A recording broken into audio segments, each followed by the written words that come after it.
Tiyyaa faanti jaalleeltii faanti hundinuu na gaafatanii jennaan waan jiru hin sobu maaliifi waan naqaanessu waan hin godhin qabu waan itti amaneen jiraadha waan natti fakkaateen hojjedha so waan saba koo hin mufachiisne waan nama baay'een jibbu waan saba koo miidhu Oromoo baay'ee miidhu hin godhan kanaafi baay'ee singalateeffachuun barbaada miira keessa seenii kana booda haala sanaan akka hin dubbannee fi eenyuufillee akka sagalee hin ergine even eenyullee naa deebisillee osoo naan jettanii waanuma gaariillee akka hin ergineen asumaan isin waadaa galuu barbaada an kana booda baay'ee biiziidha akkuma isiniin jedhe hojii garaagaraa keessa seenee hojjechaan jira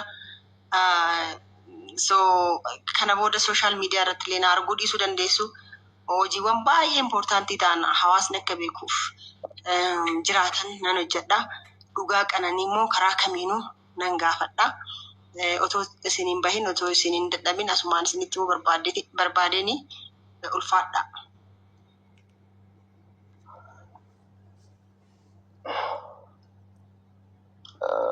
Alexo itti fufuu danda'ami? Oh, Isam show, okay. Isam sigalcha itti fufi. Masih akkam nagaa jirtu warroonni akkana jirtan hunduu fayyaan isiniif haa baay'atu. Alexo thank you carraa kennu keetiif galatoomii jalqaba irratti sammuna nuti keessatti baay'ee yaadda'aatiin turre dhimmi miidiyaa kun daangaa cabsaa jira jennee baay'ee yaadda'aa turre wanta sirriitti ka'e dhugaan kee baga siif bahee baga bilisa taate yaada sanirraa siin jechuu barbaada masee akka nama miidiyaa tokkootitti nama baay'ee si dinqisiifadhuu fi nama baay'ee si kabaju waa'ee keetii aadama keenya ta'eetiin dagannee nama haga lubbuun jiru hin galateeffannu waan gaarii nu hojjetu waan gaarii nu hojjettee jirta kanaan itti fufi hin jennu garuu akka dhuunfaatitti ammoo baay'ee galatoomii wanta hanga ammaatitti hojjettee fi wanta ammaan boodas hojjechuudhaaf itti deemaa jirtuuf nuuf galatoomii umrii dheeraa gammachuudhaan nuuf jiraadhu sin jechuu barbaada yaada hedduutu ka'e yaaduma muraasa qofa tuquu barbaada ka'umsa irraa dubara takka taatee haadha ijoollee taatee maatii osoo qabdu durbi takka sadarkaa kanaan bakka dhugaa bakka tolu oltummaa bakka haqaa bakka walumaa bakka araaraa hundatti argamuun anaaf raajiidha san keessatti ammootu adeemsa ce'umsaa irraa jalqabee hanga ammaatitti jiru keessatti sirriitti argineetiin jira kana ammootu wanna miidiyaa irratti mul'atu waan ta'eef dhugaa keetii dhugaan keessuun ammootu har'as shira sirratti xaxame siif baasee jira jedheetiin yaada kanaaf ammas kan itti fufuu qabdu hojii makaleessa sabaaf kuuqamaa aartiidhaaf kuuqamaa ummataaf kuuqamaa bakka ummanni beelaheetti deemteetiin boohaa maallaqa biyya alaa biyya keessaa walitti qabsiisaa akkaawuntii yeroo hedduu namoota garaagaraa waliin taatee amantummaadhaan bantee hawaasa gargaaruu keessatti nama gita hin qabne kanaaf ammootu silaa shiraa akkanaatiin miti kasiif maluu akka aadaatitti akka sirnaatitti akka oromummaatitti nama kabajamuu qabdu turte sun ta'uu hin dandeenye garuu ammas ammootu dhaloonni isin booda dhufne kunniin isin ilaalaa akkaataa itti deemuu qabnu hubanna baranna waan ta'eef ammas deemsa kee itti nuufuufi nuuf fakkeenya guddoodhaa sin jechuu jaaladha dhimma ka'aa ture irratti justice for Qananii jechaatiin turte sun ammootu dhugaa fi dhugaan wanta jedhamuu qabu namni haadha qabu namni obboleettii qabu namni ilma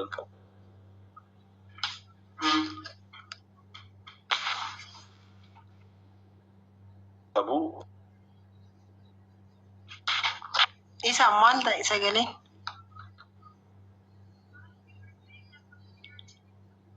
isa sagaleen keen jiru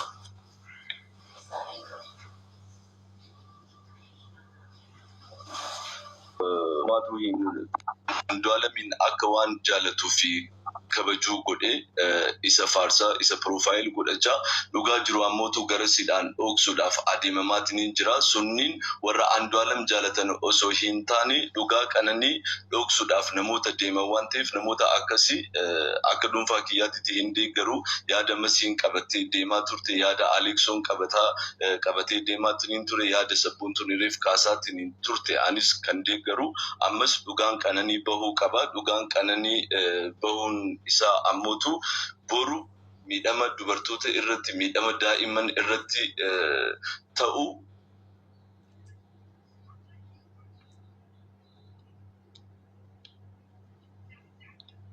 furmaata ni ta'a jedheetiin yaada gaafachuu ammas itti haafufnu Andu'aalam yoo isi hin ajjeesne wanta jedhu ammas wanta seerri qabate wabii qarshii 50,000 gadhiifame malee guutumaan guutuutti bilisa jedhametti miti manni murtiis kan gadhiise so ammas seeraan gaafatamuu itti fufuu danda'a kuni ammootu wanta ta'us qabu ammas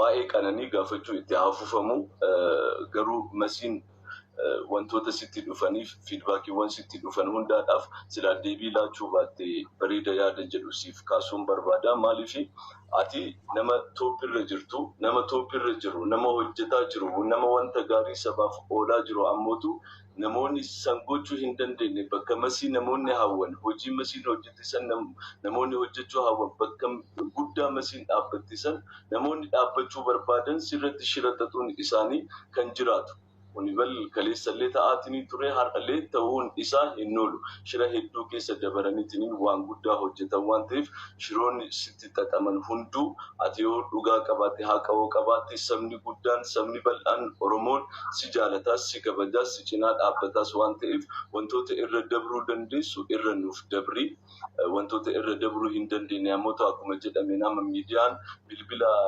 harkatti galfachuu qofaan namni hunduu gaazexeessaa ta'eera namni hunduu haasaa ta'eera namni hunduu yaada bilisummaadhaan kennachuu irratti xiyyeeffata namni hunduu maqballeessiidhaan of beeksisuu barbaada waan ta'eef karaa seeraatiin nama gaafachuu qabdu nama daangaa kee dabri piraayiveetii kee cabseetiin uummata biratti jaalatamummaa ati qabdu kabaja ati qabdu hojiiwwan gaggaarii ati qabdu xureessuudhaaf namoota deeman ammutu maqaadhaanis hin beekta akkaawuntiidhaanis hin beekta waan ta'eef karaa seeraan gaafadhu suni namoota biraattis daandii ni saaqa jedheetiniin yaada wanta du'a qananiidhaan wal qabatee wanta Andu'aalam gidduutti kaasuu barbaadu maalinni masi karaa tokkoon du'a qananiidhaan wal qabatee justice for qananii gaafachuun kee sirrii ta'ee ati namoota walitti qabu wantoota gaggaarii hojjechuu irratti dhimma ummataa dhimma hawaasaa wantoota ta'an irratti hanga ammaatittis hirmaachaatiin turte wanti eegaa ture maa inni Andu'aalam mana hidhaadhaa eega gadhiifamee booda Oromoon aadaa qabaa duudhaa qabaa safuu qabaa adeemsa qabaa gadaa jalatti ammootu hunduu kaawameetiin haasa'amuus gumaanis itti bahuu hin danda'a waan ta'eef adeemsa keessatti si eegnee turre ammas sansilaan gootanii mucaa kanallee yoo inni godhe yoo hin godhina ammootu qulqullaahee gara hojii isaatiitti seenee aartii amma guddisuu jalqabe kana akka itti nuufsiisisu sitti dhaamachuun barbaada daandii sanii fi niitoorkii cheenii san keessa jirta waan ta'eef kana akka amaanaatitti siif kaa'uu barbaada maaliif yeroo hedduu bakkeewwan gurguddoo irratti namoota walitti qabdee yaada walitti qabdee maallaqa walitti qabdee dhiibdee fiddeetiniin wanna hawaasa fayyadu wanna ummata fayyadu wanna ummataaf nageenya tasgabbeessu hojjechaa turte waan ta'eef sansirraa eegnaa ammas du'a qananiidhaan wal qabatee gaafii gaafatu itti fufi sunii fi kun waliin qabatu waan ta'eef adeemsa san keessallee nuuf deemisiin jechuu jaalannaa hojiiwwan ati hojjette baay'ee guddaadha aartii keessatti ammootu gumaan ati kafalaa jirtu hedduudha walqixxummaa aartistoota qabdu ammootu sagantaa kee Oromiyaa waan irratti sagantaawwan ati adeemsistu irratti aartistoota affeertu keessummoota affeertu yaadota ati kaastu hubachuun qofti gahaadha. Jaalala kabaja ati aartiidhaaf qabdu nama guddisuudhaaf qabdu quuqama ati Oromoodhaaf ummataadhaaf qabdu kaasuudhaaf sagantaa keessan qofa ilaaluun gahaadha waan ta'eef jabina keetiin namoota hinaafanitu sitti ka'anii ammas dhugaan kee bagga bahee boruus ammootu namni shiraan sitti dhufu ummanni bal'aan Oromoo si jaalataa si kabajaa kanaan boodas waan guddaa sirraa eegaa amma ammootu miidiyaa kee dhuunfaadhaan dhufteetiin jirtaa saniifis baga gammaddee ammas itti nufuu fi umrii kee guutuu gammachuudhaan nuuf jiraadhu fayyaan kee nuuf haa baay'atu umrii dheeraa nuuf jiraadhu masii si jaalannaa siin jechuu barbaada yaada irra deddeebii akka hin taanee fi kanuma kaasuu barbaada galatooma. Wow, baay'ee galatooma. Baay'ee baay'een si dinqisiifatan illee shookee argee jira akkanaatti gaafattu tasgabbii. Anallee akkana dhiyeessitu asumaaniin kabajaan si gaafadha. Galatoomii ulfaatu si dinqisiifadha. Tole keessaan asoonamise naaf galatoomatti nama baay'ee si dinqisiifadhu dhugaa. Naaf jiraadhu. Hundaa waan deeggartuuf ammoo kabaja guddaa siif qaban nama namummaadhaan jaalataa sana argeetiin jira. Komantiiwwan nuuf kennaa turtillee ilaaleetiin jira waan ta'eef sana immoo kabaja guddaa siif laatteetiin jira.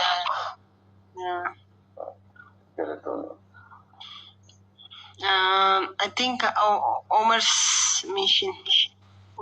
Omar's Sidra Anatu dursa. akkasi Anatu dursa. gabaabsinee namuma as keessa jiru kana haasofnee goolabnaa jecha. Ayye. Ulfaadhu. Masarata jabaadhu. Ani masarata akka dubartii osoo hin taane amma wanti irraa dubbachuu barbaade siifan Kamaalii fi Mesii dhaabaa yoo har'a wal dhabanii waggaa lama booda yookaan sadii booda isaan keessaa namni tokko yoo du'e har'a wal dhabanii waggaa sadii booda gochichi yoo ta'e eenyutu itti gaafatama? Akkaataa gochi sun itti raawwateetu itti gaafatama moo akkamitti ilaalamuutu irra ture?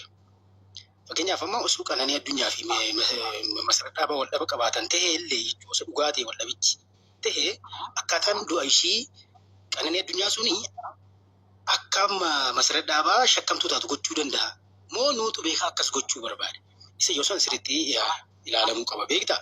Maaliif sagaluma sanii fudhannee sagalee kanaaf ishee irratti duuluuni dhugaa barbaanna moo jibba Oromoo qabna moo jibba aartii Oromoo qabna moo dhuguma aartiin Oromoo kun akka nu guddatuuf Andu'aalam Faarsaa akka jiru ifaa jechuu kun.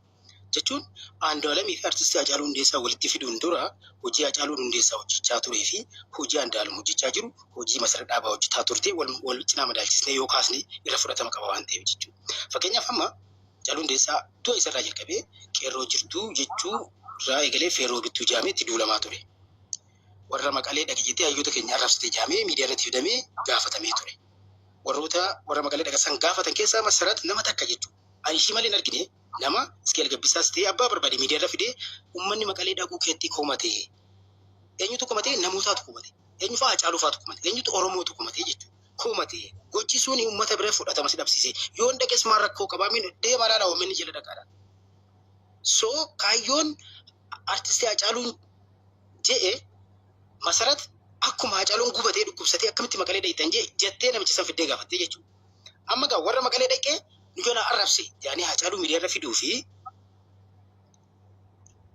gochi Hacaaluun jechuun dhugaa ta'ee nama akkasii keessa miidiyaa irra fiduu kamtu Oromoodhaaf waa buusaa jira kamtu uummata Oromootiif bu'aa wayii fidaa jira jennee xiinxaluutu nurra ture.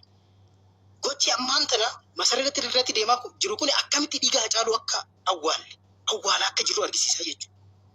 Nama mana ofii keessatti osoo abbaan manaa fi saraatinyaa mana jirtuu ajjeefame Masarat itti barbaadu akkamitti danda'ame mee akkami shakkuu dandeenya dhugaa dubbachuudhaaf yoo kata'ute jechuudha. Jechuun akka Oromootti illee yaadame waan kana immoo Oromoodhaa wajjin wal qabsiisuu iyyuu maaf danda'ama. Gaafa sabni biraa waan kana balaaleffatee uummata Oromoo irratti fe'ummaa barbaachisa. Goota keenya hayyuu keenya Abuu Zallaqaa fi Hacaaluu Hundeessaa eessaa wal fakkaatame bakka kamiin jechuun Caalaa Bultumee fi Abuu Zallaqaa akkamitti waliin madaalame fakkeenyaaf. Sirba warraaqsaa nama sirbuu fi sirba aadaa nama sirbu maal rakkoo qaba Oromoo hundi afaan Oromoo sirbuudha. Afaan Oromoo sirbuudhaaf ammoo nama artistoota Oromoo kaleessa Oromoodhaaf waa hojjetan deemee gargaaruutu aartii Oromoo guddisamu. Nama har'a afaan Oromoodhaaf sirbuutu aartii Oromoo guddisa. Akkamitti wanti kun wal madaaluu hin danda'a? Jechuun akka namatti yaadna haa yaadnu waan tokko akka namatti yaadnee bar ofillee gaafachuu qabna. Sa'aadeertuu haasoo sun taane waan dubbannu kana maaliif wanti kun godhame? Maaliif wanti kun ta'a? Uummata Oromoo kana aadaa uummata Oromoo kana xiqqeessuun mee sirna gadaa fi nama haadha manaa isaa ajjeese maaltu waliif fidame? Akkamitti taame? Sirni gadaa barka dhufu namoonni biraa kana ajjeefamneef gidduu gala malee yakkamaa awwaaluuf miti bara. Aadaan akkasii hin jiru bara. Akkamitti akkas ta'a? An akkuma isin aadaa fi kan waliif fiddan. Jechuun waan tokko madaallee waan ta'uu qabu tokko waan shakkuu qabu tokko yoo shakkine rakkoon qabu. Garuu jibba nama sanirraa qabu. Siyaasa namni sun irra hordofaa jiru.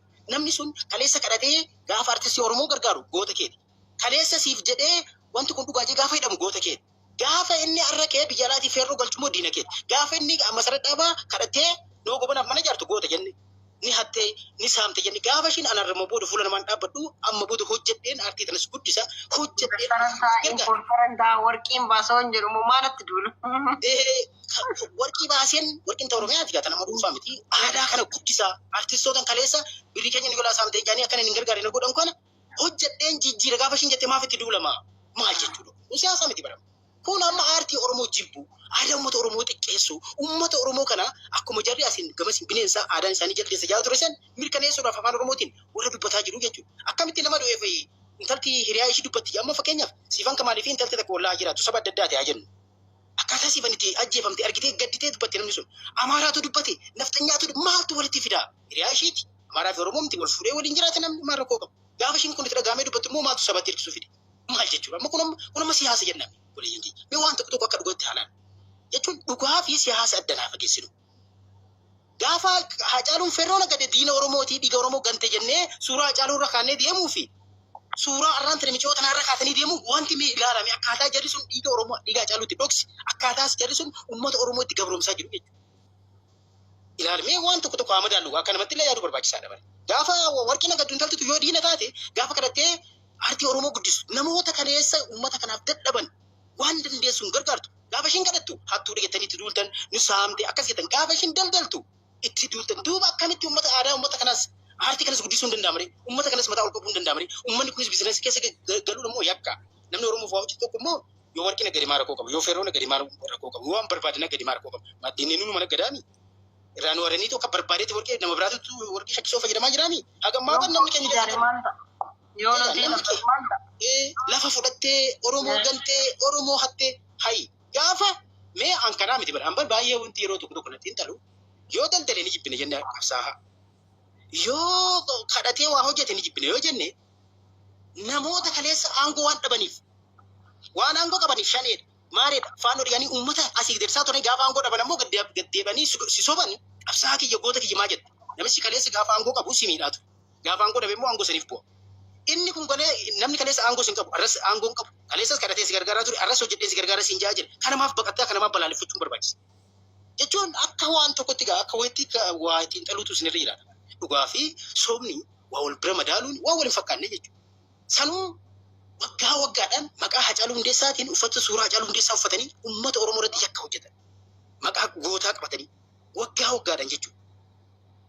Warra gaafa sana Hacaaluu Hundeessaa irratti yakke hojii haati mana Hacaaluu caffarte jennee nuti komii qabna. Deebistee osoo maatiin kun booyanii haati mana Hacaaluu Hundeessaa yakkamaa haadha manaa isaa ajjeesee uummanni booyaa jiru jechuudha. Uummanni addunyaa guutuun generalizing godhin generalizing yaada kooti yaadni kiyya nama tokkollee bakka bu'aa nama asirratti yaada kee warri dhaggeeffatullee sheer gochaa jira wajjin mari'achaa jira hin jedhin akkasii siifis taanaan sirrii miti maaliif namatti murteessisiif murtaahamaa jedhama. So amma waa'een Hacaaluu awwaardis innis already bira darbamee jira. Isas kaasuun barbaachisu haadha warraasaa ajjeeses jechuun dandeenya. Ajjeese hin jenne nuti. Okay? Isaatu anis hin jenne bari dubbichaatu jaa malee bari nuti jechaa jirra. Akkamii ajjeese akkamiin badhaasanii jechaa jirta waan ta'eef wantoota jettu sana xiqqoo gabbaayi. Ammoo konkuluud godhiiti xumurii warreen kuwanis yaada haa kennanii nuti eenyu irratti iyyuu duulu garuu warra sobanii waan hin taane shiran taane xaxan guyyaa guyyaatti biyya kanattis haa ta'u mootummaa kanattis haa ta'u adeemsa kamirrattuu fuuldura dhaabannee mormina dhugaa qabannee deemna ragaa wajjin deemna dhumarratti himmoonaa jechaadha. So waan amma wantoota adda jalqaba irratti kakkaase gaarii ta'anii nama haadha warraasaa ajjeese akkamitti badhaasanii hin jedhin already darbamee jiran waan bira darbame waan ta'eef waa'ee sirba miira keessa dandeesse qabaabsiiti Ayyee. Omar Sadiq kennine lammiin isaa xumurree wal gaggeessinee hanga 12 fi walakkaatti xumuraa jechaadha. Minqaa muraasa qaba. Ayyee ulfaadhu masarata malee jabaadhu. Anammoo bakka buutoo Hacaaluu Hundeessaatis jeensi lamadha. Hacaalus waan jaalannuu fi hojiidhaan malee nama maqaadhaan akkasitti madaalu madaala kiyya akkasitti waan hanqaa'uufin akkasitti kaase. Hacaaluu Hundeessaa immoo kamaatii isaa bichaa miti keenya hunda sanuu akkas kaasne immoo wanna birallee namoonni si yaadan akka fudhanneef hin jedhe. Maaliif maqaa nama kanaatiin wanti fedhes yoo hojjetame isa bakka hin bu'u namichi waan gurbaa waan kaleessa hojjetaa ture addunyaa guutuutti beeka waan ta'eef jechuudha. Sanii fi artistii Hacaaluu Hundeessaa gaafa uummanni boora Harargee buqqa'u artistiin isa dura achi dhaqee hin jiru gargaaraa ture wanti waa hedduullee hojjetaa ture. Warri ammaan tana ajandaa kana jijjiiruudhaan suuraa isarra kaatanii biyya tana diiganii aangoo argachuudhaaf nurratti yaalanii maqaa nu balleessaa turanii gaafa namni keenya mataan isaa ol ba'u akka diinatti ilaalanii gaafa namni keenya rakkatee hidhamu akka gootatti warri nu lakkaan kun maal keessa akka jirru of duuba deebinee akka xiinxaluu akka qabnu akka hubatamaa akka deemuu fi jechuun barbaadaan Aleksi har'a baay'ee sitti gammadee ajandaa kana akkanatti gootee fiduu keetii fi wantichi sunis ammoo guyyaa biraa torbee kana keessa maaliif akka akkas godhamaa jiru maaliif akka aadaa uummata kanaatiin daldalamaa jiru maaliif yakka hojjetanii uummata kana jala dhokachuun akka barbaachise maaliif sabaaf aadaa uummata kanaa xiqqeessuun akka barbaadame ajandaa guutuu torbeetti aanutti akka ati fiddee abdiin qabaa namoota ammoo nu keessaa ol ba'uudhaaf deeman si beeka waan ta'eef akka ati qabattee dhuftu abdiin qabaa atileen jabaadhu galatooma ulfaataa dhiifama garuu warri natti mufatayyuu jiratan jechuun barbaadaa dhiifama. Timo kanne yoo xumurte ba'uu dandeessaa because nama biraallee waan warra hafan yaada fudhannee nama haaraan xumuraa jecha. Omar Tuafa nama biraa osoo keessumas dhugaa baay'ee na dhukkubaadha. Sababuma kabajama masiitiif jecha wantiidhaaf jecha hanga kana taa'ee itti fufii Omar. Tole jalqaba irratti egaa hirmaataa miidiyaa hawaasaa akkasiillee ta'ee yaada kollee kennee hin beeku kun anaaf ka jalqabaati dhimma bira darbuu hin dandeenye akka dhuunfaadhaan egaa akka dhaabbataatti piroofaayiliin koo waan jiruu fi ambaasaniin jedhama Aleksii baay'eellee haga kana miidiyaadhuma hawaasaa irratti malee baay'ee quban qabu. Garuu imeejii yookiin namummaan ani of keessatti si qabu asiin dura haala gaariin turre har'a garuu ajandaan ati seet gootee namni bakka yaada isaa itti ibsatu dirree yaada isaa ibsee dhugaan kami waan jedhu vaalidiitii keessumaayyuu diffaameeshinii masarat dhaabaa irratti gaggeeffamaa ture irratti namni yaada wal filmisiisaa ta'e yaada isaa qabatee dhufe dhugaan eessatti cabe eessatti bade namni akkamitti yaada akkamitti hubatame waan jedhu irratti yaada dhugaa baasuu sanaaf waan yaada kana qabattee dhufteef guman guddaa si galateeffadhaa hirriba illee dhabee haga dhumaatti haga ammaatti taa'ee sin dhaggeeffataa ture baay'ee natti tole baay'ee jaaladhe wanni guddoon dhugaan namaa argamuudha masiin jalqaba irratti baga gammaddee siin jechuun barbaada. Namni nama hin beekne nama madaaliin jedha Oromoon masarateen yoo jennee kaleessa beekuu nu gaafata duubatti deebi'uu nu gaafata balleessaan jiru yoo jiraate jechoota ishiin fayyadamtee waan arrabsite sana arrabsiteef waan sanatti tarii namni ogummaa itiksii gaazexeessummaa keessa jiru namni guddaan balleessaa kamiyyuu ta'e miira keessa seenee waan san gochuu dhabuudha wanni akka kootti natti dhagaamee shittillee mufadhee keessa kootti komadhu garuu masii hojiidhaan hin beeka ogummaadhaan hin beeka ani nama waggaa lamaa raadiyoo irra wajjin hojjedhe FM Finfinnee siinan nama naan ogummaa ishii na dhaalchiste waltajjii adda addaa irratti nan kaasaa personaalii nama ogummaa itiksii gaazexeessummaa shaakala biyya kana keessatti dubartootaaf fakkeenyummaa gaarii ta'uu qabdu jechuun safuu akkasii akka malle egaa akka nama ogummaa gaazexeessummaatti miidiyaan amma nurra teenya haasofnu miidiyaa hawaasaati namni nama arrabsuus nama jajuus danda'a sababiin isaayyuu pilaatfoormichi waan qabanne bilbilli keenya keessa abbummaa waan fudhannuuf arrabsuus jajuus hin dandeenye akka nama miidiyaatti sagaleen sun Adobe Auditionidhaan akka hojjetame guyyoota erga gadhiifamanii kaasee hagaarraa dhaggeeffachaan ture. Sagaleen kun dhuguma masii keessaa bahee namni nani kaleessa beeku bakka itti wal beennu qabna duubaa kaasne garuu sagaleewwan kun jechi kun dhuguma AI no hojjetamoo dhuguma natural sound jedhamu maalinni waan jedhu investigate gochaan ture. So information gurguddaa sagaleen kun bakka 4 bakka 5 takkachiteedha. Sagaleen Adobe Auditionidhaan namni ogummaa kana keessa jiru hin beeka editingii keessatti keessumaayyuu namni raadiyoo hojjetu video editingii hojjetu akkasumas gaazexeessummaa raadiyoo hojjetu sagalee namaa cicciraa hoollaa hojjetamaa hoola kanaa miti kanaa hool gochuun hin danda'ama. Kanaafuu ciccitinsi bakka 4 bakka 5 akka jirudha. Dhimmi hijoon dubbii keessanii kana waan ta'eefan sagaleen kun kan masiiti moo kan masii miti jetteetti moo hin jenne duubarraa kaasee ragaa isaan dhiyeessan illee hin dhaggeeffanne sana booddee dhaggeeffachuu dandeenya. Namni callisneetuma waan dhageenyeef nama jibbuu yookiin immoo akkuma jirutti dhugaadha inni fudhachuu caala dhugumatti wanni kun jedhameera moo hin jedhamne vaalidiitii isaa qulqulleeffachuu danda'uu qabna. Yoo xiqqaatee ragaawwan duuba jiran dhaggeeffachuu qabna.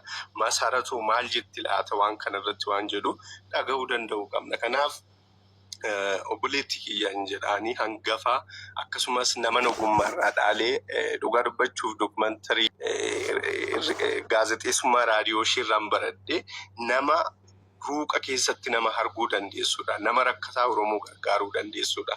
Nama yaada qabu gara gabaatti fiduu dandeessudha. Weellistoota Oromoo waltajjii keessaatti waltajjii gurguddaatti kan fidde isheedha. Ani carraa kanaan ishee ibsuun koo ishee jajuuf yookiin immoo mufannaa hawaasni irraa qabu sana haaquuf osoo hin ta'in namni dhugaadhaaf dubbataa dhugaan ilmoo waaqii masarat waan balleessites waan tolchites waan qabduuf dhugaa akkasii nama qabu ammoo balleessaan dogongorri jechoota ishiin fayyadamte kanaaf ishii taqachuu hin qabnu. Waanni walitti fiduun jiru dubbii sana keessas namni xiinxalu namni yaadu arguu danda'a. Haariin qabattu mufannaa xiqqoo sin obsitu garaatti immoo namaan qabattu neecharii ishii waggaa dheeraaf hin beeka waan ta'eef masii odoo si arrabsitee booddee waan siin jettee hin beektu. Hojii irratti nama hojii jaalatu nama taafiidha nama wal barsiisuu wal baruudhaaf yeroollee wanni ittiin jenne nama hin tuffannedha. Nama akkasiitiif ammoo dhuguma honnummaan keessa ofii ta'a. Kanaaf waan ishiin achitti jettee miira ishiin keessa turte gaafa siin murteessaa dhuguma dubartii ulfaa garaatti baatu namni biraa jaalalaaf gaafa irratti dubbatamu gaafa irratti waa jedhamu haarii sanaatii waasan jechuu dandeessi jechoota saalfisan fayyadamuu dandeessi. Ciccitee waan walitti herbamee dhufe ammoo sa'aatii kanatti maqaballeessiidhaaf yeroo ishiin hojiiwwan gurguddaa nan beeka fuulduraa qabdii sagantaa guddaa qabdii keessumaayyuu soofumar miidiyaa eebbisiisuudhaaf guyyaa 2-3 hafaa yeroo akkasii eeggatanii maqaballeessii diffaameeshinii guddaa akkasii hojjechuuf yakkallee nama gaafachiisuu danda'a dhugaadha. Sagalee orjinaalli keessumaa Aleeksi waan hojjettee fi murtii guutuu wajjin waan kana fiddanii ajandaa kana akka irratti mari'atamuu fi dhugaan eessa jira waan jedhu baasuu irratti waan hojjettaniif guddaan sin galateeffadha. Waan biraa yaada kennuu hin danda'u akka Oromoo tokkotti akka nama gaaddisa caa walitti qabuutti yeroo kamuu saayidii qabachuu otoo dhiisnee baalaansii odoo goonee yeroo hunda dhaggeeffataa ta'anii guyyaa 2 guyyaa 3 guyyaa 4 dhaggeeffannee sana booda odoo murtee kenninee gaariidha. Waan dhimma nama keessumaayyuu privaasii nama irratti odoo yaada kennuu baannee nama tarii dogongora dubbatame booddee sa'aatii 2 sa'aatii 3 guyyaa 4 guyyaa 5 booda nuu galuu danda'a. Keessumaayyuu injiinarii yaada guddaa kaasaniiru baay'ee dhaggeeffataan ture. Wanni Oromoo tarii seerarraas akka eegnu argachuu dhiisuu dandeenya. Caayaan Oromoo gaaddisa jaarsummaa kana jaarsummaadhaan waan furamuu qabu furu. Namoonni haqa namaa, dhiiga namaa, dhugaa namaa baatanii yoomiyyuu milkaa'uun hin danda'amu. Yoomiyyuu dhugaan namaa hunduu nama bira jiru maqaa gaarii qabatanii deemuunis hin danda'amu. Dhugaan namaas immoo galaa masiin baga dhugaan kee galee baga ati nama guddoo nama jabduu nama bakka akkasiittu si arginu miti. Dhugaa dubbachuuf fakkeenyummaan kee ati jechuun ani si jajuudhaaf miti yookiin si dhaadessuudhaaf miti. baalaansi godhee waan ani dubbadhu akka nama miidiyaa tokkootti tiksii gaazexeessummaa eegdee bakka dhaabbachuu qabdutti bakka argamuu qabdutti bakka guddummaa keetti argamuudha. Dhugaan ati qabatteef ammoo yoomuu injifataadha. Namni haadhas qabaa obboleettiis qabaa. Hiriyaas haadha manaas qabna. Wanni kun gaafa dubbannu Qananii Duwwaadhaaf yookiin immoo Andu'aalem obboleessa keenya Duwwaadhaaf osoo hin ta'in dhugaan eessatti dhabe eessatti maqee dhugaa kana immoo investigeet godhee eenyu baasuu danda'a. Gaazexeessaa moo jaarsa moo seera waan jedhu gaaddisa akkasii keessatti caa akkasii keessatti dhugaa kana barbaannee haraara maatii nama Oromoo akkasii wal dhabe yaada araaraa nama hargatu nu haa godhu. Ati immoo dhugaan kee baga sii galee jechuun durumaanuu beekamaadha. Namni oduu ragaan kunuun jiraanne namni ogummaa kana keessa jiru yaadota ciccita akkasiitiin diffaameeshiniif itti yaadamee maqaballeessiidhaaf ajandaa jijjiiruudhaaf akka itti hojjetaman beekamaadha. Wal nama falmisiisu waan ati harka keessaa hin qabne waan ati hin goone waan ati hin jenne yeroo adda addaatti arrabsamaas maalis ta'a turte kan ammoo danda'uun hin dadhabamu. Viidiyoowwan yookiin sagalee ragaalee jiran ammaallee gadhiistanii wanta akkasitti yaadamee maqaballeessiidhaaf karoorfame fashaleessuudhaaf irratti hojjetamuu qaba. Kanaa olis immoo dhugumatti Aleeks baay'ee galatoomii ajandaa akkasii ammaallee waldhabbiin bakka jirutti yeroodhaan fidanii giddugala miidiyaatti fidanii mariisisanii jalatti isa nama jibbuufis isa nama jaallatuufis dhugaa jiru himanii hawaasni keenya immoo hubannoo kanaa waan hin qabneef beekumsi sanaa waan hanqatuuf fidiitillee ta'a jedhamee waan hin yaadamneef akkuma dhageenyetti nama jibbuu yookiin nama jaallachuu caalaa madaallee hubannee bakka dhugaan jirutti murteessanii walwanne jechuudha. Kanaafuu baay'ee naasa'ee nuuf galchaa distraakshinii yaadaallee jiraachuu danda'a.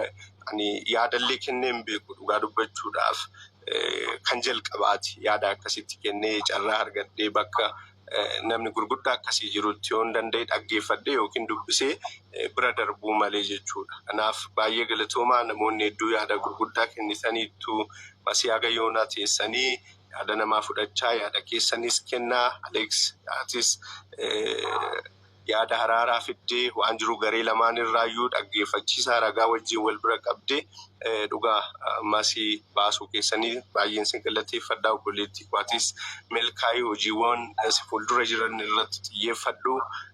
Harrabsoo kanaafis gurra hin kenninii. Kana booda ati nama jabduu nama guddoo nama gaaddisa Oromummaa sirraa yoomuu haddi kee adda leencaati. Milkaa'ii kanan siin jedhaa ulfaadhu obboleettii koo halkan gaarii qabaadhaa. Ambaasan guddisaa guddaa galatoomii baay'ee mucaa cimaadhaa. Burraayyuutti dhaabbata kana qamaa Omarsan Mishin jedha. Omarsi jedha maqaa dhaabbata keetii maal jedha?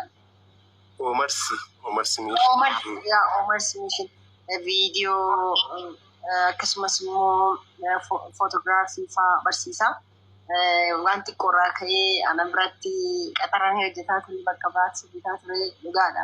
Waan dandeettii qabu sheer gochaaf hin ture cimee dhaabbata isaas banatee tireeningii maayindiseet jedhus fudhatee inisheeshinii guddaa argatee dargaggoota baay'ee hojii gaarii keessa seenan keessaa tokko nami ani waan sadarkaa gaariirra ga'ee jira harki koo keessa jira jedhu tokko Ambaasan guddisaati guddaan galateeffadhu. Namatti aanutti darbinee xumurraa.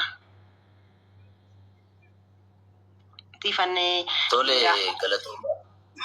Aleeks waa jedhee bu'aa dhiifama baay'ee asirra turre. Jalqaba irratti waan kana nuuf fixuu keessaniif galatooma hojii nurraa dhaabdanii kan akka Aleeksii fi Murtii Guutoon jechuudha. Dhugaan hin qalatti malee hin cittu. Shira kana warri dalagdan shirri keessan masiis jibbisiisuu fi Andu'aalemiinis yakkamaa gochuuf yookiin shakkamaa gochuu miti. Qananiis haqa ishee baasuu miti. Kana hin fudhadhan yoomiyyuu maa obboleettii kiyya ilmoo kiyya hin ta'in bakka dhugaan hin dhaabbadha. Yoomiyyuu dhugaarraa hin fagaadhu jechuudha. Isni galee kuni karaa lakkuu akka ta'uufi waan sin kana hojjettaniif immoo hadha ragaan ijaan sagaleen baraa wajjin saatii wajjin bahee jira. Namni kana hojjettee dhala keetiif ta'a, jiruu keetiif ta'a, hojii keetiif ta'a. Hojjettee hojii keettiin quuftu, nyaattee garaattiin quuftu, bishaan dhugdee dheebuu hin baatu. Ilmoon kee nagaan argattu. Kun gaarii miti. Shira akkasii xaxu dhiisaa Oromoof Oromoo keessatti. Isinii galee haqni Qananii hin ba'a. Haqni Andu'aalem hin ba'a. Akkuma Masariitti irratti shira kana xaxxanii Andu'aalemitti illee akka shirri kun xaxxame erga gaafa sanaatee hanga ammaatti onnee kiyya keessatti mul'ata jechuudha. Akkuma fuutanii Masarittu kana godhe jettanii sagalee fiddanii garaaf garanaan keessan Andu'aalem tarii sa'a sanatti jaarsaaf jaartiidha. Amma jaarsi koo sa'aatii kana wajjin jirra. Maaliif sa'aatii kana onlaayinii irraa soofta jedhee arguchuu danda'a. Sigalee achumaan guyyaa isaatti dawwalee hiriyaa tokkotti baraniif siifan akkasitti wallollee jira. Amma banna dabbaree jira kottuun xabannaanii jechuu danda'a. Tokkommoo ahaa inni kana rukuteera jedhee sa'aatii kana duuba deebi'ee kanatti fayyadamuu danda'a. Maalitti beektan? Wanti isin beektan hin jiru jechuudha. Tarii isin of gochuu dandeessi, tarii rabbi gochuu danda'a, tarii nama hin beekamu. Kanaafuu namarratti fuutanii dimdimdimdimdimii kana dhiisa. Isinii galee rabbitu beeka. Kanaafuu masii baga haqni kee bahee Rabbiin si gargaareera akkuma ati jette Waaqayyo kana duuka jira jechatti edana ifattu tokko ija koo dura jira. Wantan siin jechuu barbaadu kanatti waa lama siidhaama. Tokkoffaa sagalee yeroo namaaf ergitu namni sun dhaggeeffatee fixe jennaan sagaleedhuma nagaayyuu dileet godhi. Ana mala akkasiin qaba jechuudha. Dileet godhi abbaan barbaade sitti haadha abbaan barbaade sitti maaliif ati nama cimtuudha nama beekamtuudha kana sitti fayyadaman. Inni lammaffaan immoo namni uummanni Oromoo asirra jirtanii maaliif isheen nama guddaadha maaliif akkasitti nama arrabsiti jettu. Abbaa manaa kooti irratti nama arrabsuu miti yan hunda Oromoo walitti qabeen fixa sa'aatii sanatti jechuudha. Miira keessa jiru jechuudha. Isinii galee abbaan manaan koo anaa kafana kooti abbaa kooti haadha kooti obboleessa kooti ilmoo kooti waan hunda kiyya haadha kiyya nagaatti jedhee kanan biraa bahee maatii koo warra na dhalche warra na guddisa dhiisee isatti galeef lafee kiyya foon kiyya dhiiga kiyya waan ta'e jechuudha. Abbaa manaa kiyya waa asoofta miti ija isaa keessa wallaaltee ilaaltee quba kanan ija kee keessa kaayisa keessaa fuudha jechuudha. Asumaan dhaggeeffadhu namni diqqoo waa barbaadda taate. Kanaafuu masii gootittii kiyya siin jedha galatooma hundi keessanuu asinitti neeresse Alex. Lakki isinii dhumateen jedhe warri abbaa manaa si ilaalta. Wallahi abbaa manaa kee ija keessa ilaalan taanaa wallahi quba lamman kana sigeessa kaayisa geessa fuudhee onnee keessan harka keessan itti sirka ka'a. Arraba qofa miti jechuudha. Isiin immoo sa'a sana anatu beeka ulfi maal akka ta'e namni ulfa keessa jiru hormooniin isaa hin jijjiiramaa. Isinii galee hormooniin namaa hin jijjiiramaa. Abbaa manaan kee nagaa sitti urgaa'ee sagaa si nyaachisee ababaa fidee si bira kaa'udha gaa sitti fakkaata si aarsaa. Sa'a sana immoo abbaa manaa nama harkaa fudhachuudhaaf namni jirri jennaan min arrabaa bichaa billaan maalle. Kunillee jira jechuudha asumaan quba qabaadda. Masii keenya baga dhugaan keessiif bahee nagaan naaf tura. Andu'aalem firii jedha just for Qananii jedha. Galatooma. Akkana galatoomii ulfaadhaa hundi keessanuu warras irra jirtanis gastii ergattanii galuudhaaf wallahi baay'ee na dhukkubaara. Kabajuma keessanii fanas irra taa'e malee gastii kanallee baay'ee irra taa'uu hin jaalladhu. Laayifiirra warri yaada kennachuudhaaf yaaddanii falmiin fa'aa baay'ee na komachaa turte nan beeka. Mataadhumaan baachuu dadhabe bakka utaalloon tokko akka malee na godhaara. Galatoomaa ulfaadhaa halkan gaarii qabaadhaa. Ate nagalchitee otoo warreen gataa baatu inteessa murteessa.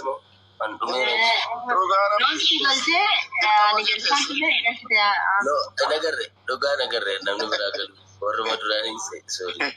Haaraan galee kun hojjelumaan babarreessaa ture. Dhiifama baay'ee sin tursiisu dhugaa dubbachuudhaaf. Egaa erga masarratti as jiraatte jedhee tan calliseen masanya malee mana ishee otoo nu hubante gaariidha hin jedha. Ani homaayyuu qeequun barbaadu. Maaliif hundumti keenya asitti han barbaannu haqaaf haqadha. Haqa barbaanna. Namni haqa irratti hundaa'e immoo dhumni isaa hin bareeda jedhee yaada. Kanaaf ani egaa asitti yeroon argamu faarsee bulaa miti. Faarsee bulaa akkanaan hin jenne immoo ijoolleen keenya booda irratti deemtanii komattu.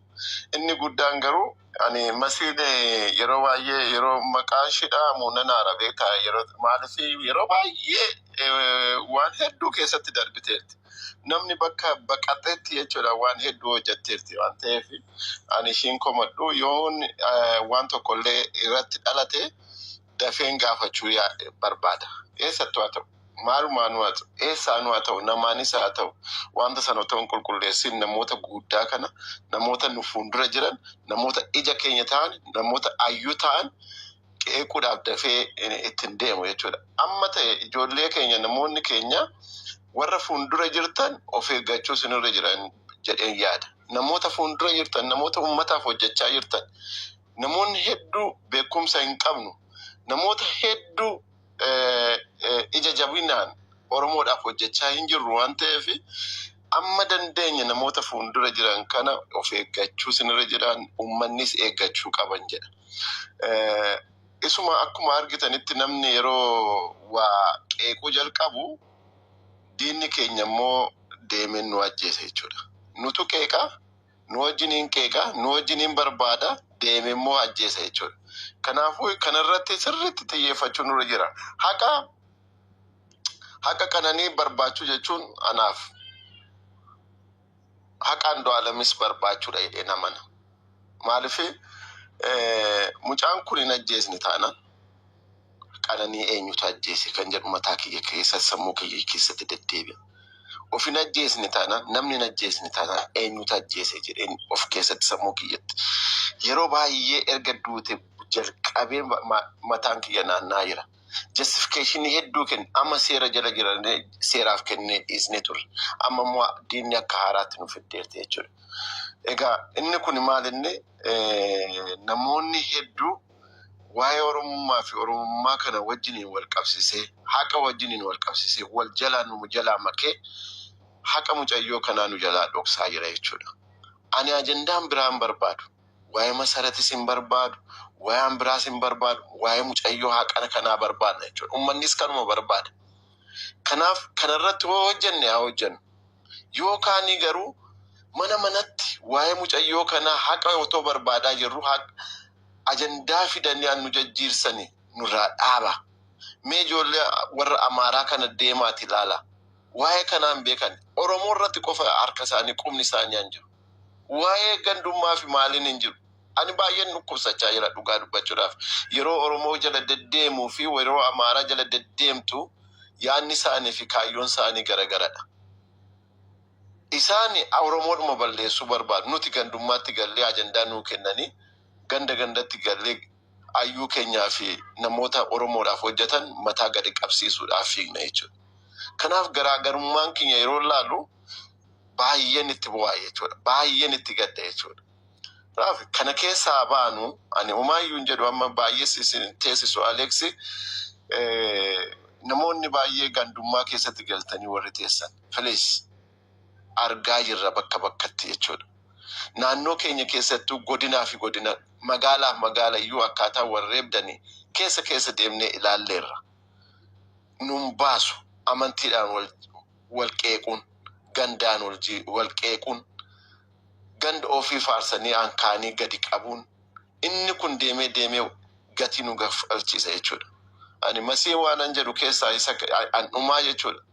Atis dhaabi masii waan ayyuunni as keessa jiran namoonni siin jedhan waan ati balleessite soo jiraate wanta balleessite sana kunoo dhiifama gaafachaa jirta. Sagalee sana mucayyoo sanas dhiifama gaafachaa jirta. Waan guddaadha. Waan ati garaa keessattis qabadhee itti aarte illee dhiisee fi jechaa jirta. Dhiifama gaafachuu osoo hin taane danniisiif maaliin balleessite? Yaa sasiin jedhe bara bakka dhiisuu jechuun bar dhiifamuma jechuudha bara. Ani waan tokko isa inni na gammachiiseera. Maaliif namni yeroo akka diinaatti akkasitti ajjeesuudhaaf sirra deemu diinni kee immoo akka Oromootti jechuudha. Diinatti yeroo sii kennani ishiin immoo si cinaa dhaabbattee alak kana anaaf jette kana ishiidhaaf hin jenne sagaleen kunoo na biraa jira jettee yeroo akkasitti baastu ani wanta kanas nan dinqisiifadha jechuudha. Baay'een dinqisiifadha. Oromoon akkasitti daba walitti fe'uu fi mucayyoon kun otoo duute ama dongora namoonni fidaniin mucayyoon kun dafanii otoo ajjeesanii maalirraa argan dongora bara baraati bar mataa gadi qaban na bar maatii qabdi bar ijoollee qabdi bar kan hundayyuu keessatti rakkoo keessatti buusuun dubartii akkasitti Oromoodhaaf carraaqaa jirtu mataa akka gadi qabattu gochuun gaarii miti anaaf. Kanaaf haqni kee inni guddaan bahuu isaatidha. Mucayyoonni sagaleen kun na bira jira na biraa baate an jettus galatoomi jechuun barbaada. Kana dhaabnee ammas haqa mucayyoo kanaa barbaadnu jedha galatoomi mas. Baay'ee galatooma hundi keessanuu baay'een isin jaaladha. Waaqayyo dhugaa keessan galgala isiniif haa galchu. Dhugaan isin jalaan darbini dhugaan abbaa dhugaaf haa galtu. Haqni abbaa haqaaf haa galtu. Haqni isin jalaan darbini galteen akka Andu'aalam qunnames mana keessan isin galini. Waaqayyo saba keenya tokko haa godhu galatooma ulfaadha. Warreen ani isin mufachiisee yoo jiraatee fi na uffataa isin jedha.